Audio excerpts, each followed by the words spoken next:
Hi guys, టీ20 world cup 2024లో జడేజాకు నో ఛాన్స్. వరల్డ్ కప్ తుదిజట్టం ప్రకటించిన యువరాజ్ సింగ్. అయితే ఈ జట్టులో జడేజాకు ఛాన్స్ ఇవ్వడంగా కారణం ఏంటో తెలుసుకోవాలనుకుంటే వీడియోని స్కిప్ చేయకుండా లాస్ట్ వాచ్ చూడండి. అలాగే వీడియో నచ్చితే మాత్రం ఒక లైక్ చేయడం మర్చిపోకండి. ఇక లేట్ చేయకుండా వీడియోని స్టార్ట్ చేసేద్దాం. ఐపీఎల్ మరో 2 రోజుల్లో ముగుస్తుండడంతో ప్రస్తుతం క్రికెట్ ప్రేమికుల దృష్టి టీ20 వరల్డ్ కప్ పడింది.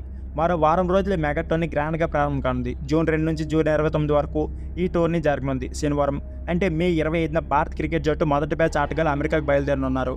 15 మందితో కూడిన భారత జట్టులోని తుది జట్టుపై అందరూ ఆసక్తి నెలకొంది.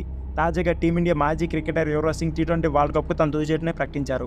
యువరాజ్ సింగ్ సెలెక్ట్ చేసిన ఆటగాళ్లలో ఆల్రౌండర్ జడేజాకు అవకాశం ఇవ్వకపోవడం ఆశ్చర్యం కలిగిస్తుంది. ప్రధాన స్పిన్నర్గా కుల్దీప్ యాదవ్ కాదని యజ్వేంద్ర చాహల్ను ఎంచుకున్నారు. ఈ జట్టులో ముగ్గురు ప్రధాన పేసర్లకు అవకాశం ఇవ్వడంతో పాటు ఆల్రౌండర్ హార్దిక్ పాండ్యా మరియు దుబే ఇద్దరికి తన ప్లేయింగ్ లెవెల్లో ఛాన్స్ ఇచ్చేశారు. ఓపెనర్లుగా రోహిత్ శర్మతో పాటు జైస్వాల్ని ఎంపిక చేశారు. ఆ తర్వాత మిడిల్ ఆర్డర్లో వరుసగా విరాట్ కోహ్లీ, సూర్యకుమార్ యాదవ్, రిషబ్ పంత్, హార్దిక్ పాండ్యాలు ఈ జట్టులో ఉన్నారు. శివం దుబే లోవర్ ఆర్డర్లో బ్యాటింగ్కి వస్తారు. మార్చి 1న బంగ్లాదేశ్తో టీమిండియా వార్మ్ మ్యాచ్ ఆడుతుంది. ప్రధాన మ్యాచ్ విషయానికి వస్తే జూన్ 5న ఐర్లాండ్తో తొలి మ్యాచ్తో టీ20 ప్రపంచ కప్ను ప్రారంభించనుంది. 9 పాకిస్తాన్, 12 అమెరికా, 15 కెనడా జట్లతో లీగ్ మ్యాచ్లు ముగుస్తాయి. సో ఫ్రెండ్స్, ఇది వీడియో. ఈ వీడియో నచ్చితే please like, share and subscribe my channel. Thank you for watching.